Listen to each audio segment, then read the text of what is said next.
In this video, I'm going to show you how to add the concealed zips into one of my jumpsuits. You could also use it any time that you want to add a concealed zip into any garment, but this video should be super helpful for those who don't have that much experience adding concealed zips into clothing, particularly as there are two on either side of the jumpsuit. This video works for any of my jumpsuits. They all work the same way. It's just some of the construction around the waistbands changes depending on the style. So refer back to the instructions if you are still a little stuck. Equally, I'm always here if you need help. I hope it helps and good luck. Okay, let's go. So if you unzip your zip, you'll notice that the teeth curl in slightly. We want to remove this curl so you can get the stitches as close to the teeth as possible.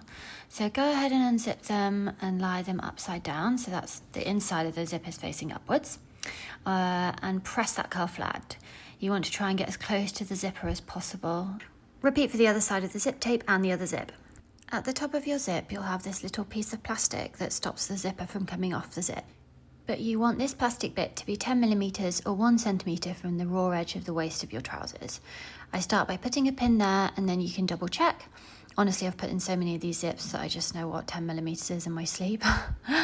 So then pin all the way down until you're about 10mm or 1 centimetre again from the bottom of the zip, or 30cm if you're going to trim your zip or you want a longer zip length. It's totally up to you. I designed it with a 30cm drop because that's the average toilet height, so it wouldn't touch the floor when you're sat down. Then we're going to repeat this for the trouser backs. Notice that I have the right side of the work facing me, as in wrong or right, and I'm only doing the zips on the right side of the work for now, as in left and right. So I've zoomed in a bit here so you can see how the zip is lying against the fabric.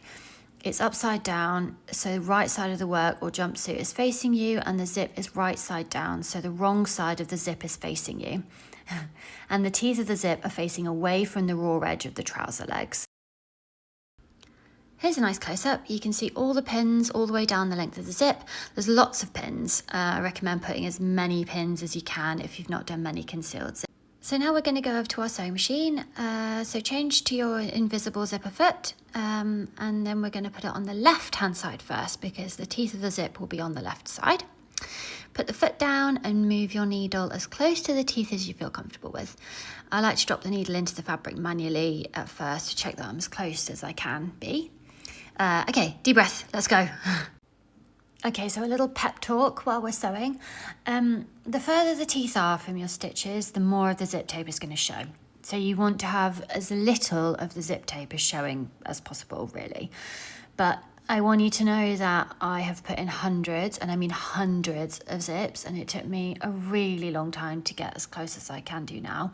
So that's like lots of unsuccessful sewing, unpicking and trying again, lots of wiggly lines of stitching that were really ugly. So you kind of have to trust the process, appreciate that you're learning something new, and that it'll take time for you to get there.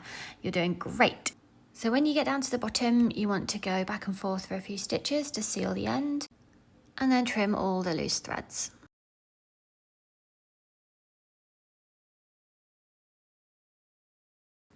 So now we're going to repeat for the trouser fronts. I've sped up the video here because I don't really think you need to watch me sew so slowly. But you'll need to go carefully around the pockets on these pieces. Make sure that your stitches are catching the bobbin thread. You might want to do a few stitches back and forth where the pocket joins the zip, only because this can be quite fragile and can take quite a lot of wear, particularly if you're using something light or floaty or a knit. I would highly recommend doing that.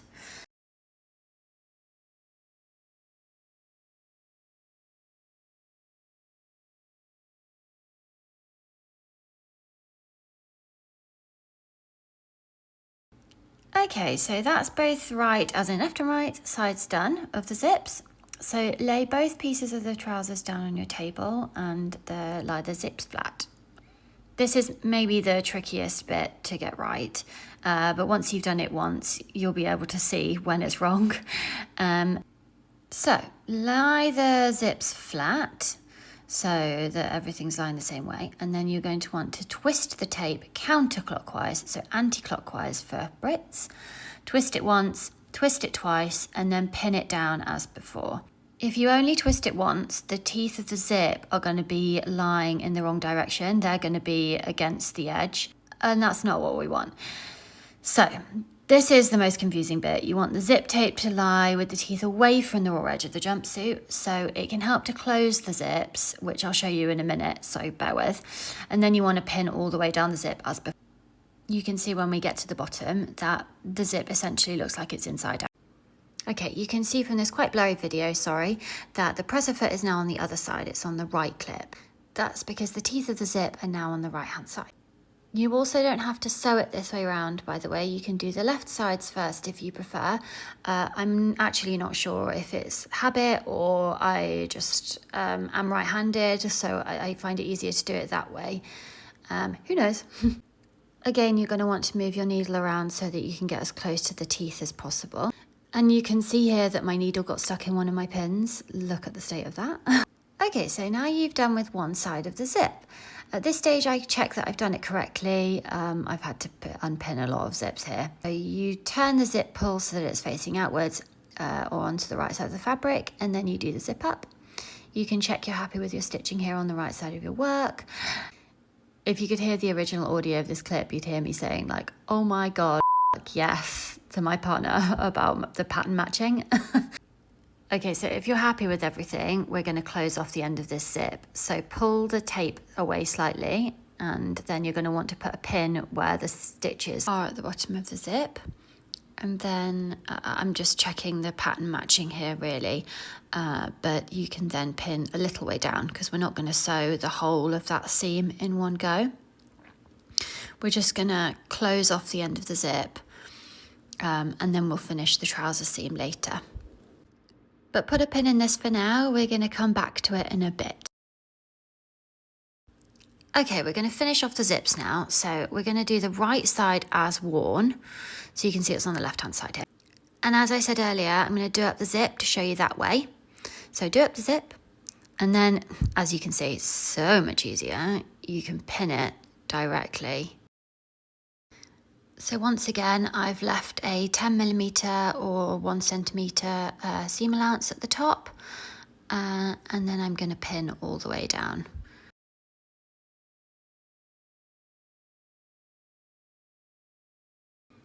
And then take it over to the machine and sew. Of course, you keep the presser foot on the same side as previously because you've already moved it over. Again, be careful around the pockets and keep on going down to the bottom. Okay, so we're going to close off the end of the zips now.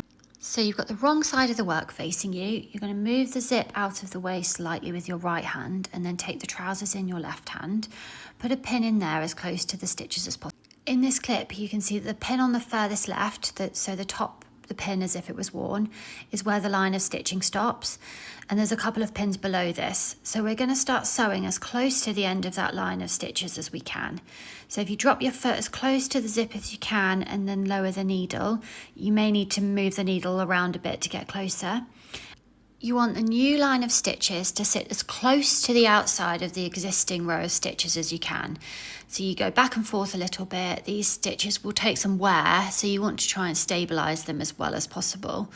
And then sew down towards a 10mm seam allowance. So the stitches that you're putting in now will have more than 10 centimeter seam allowance. So you're making that seam allowance smaller basically.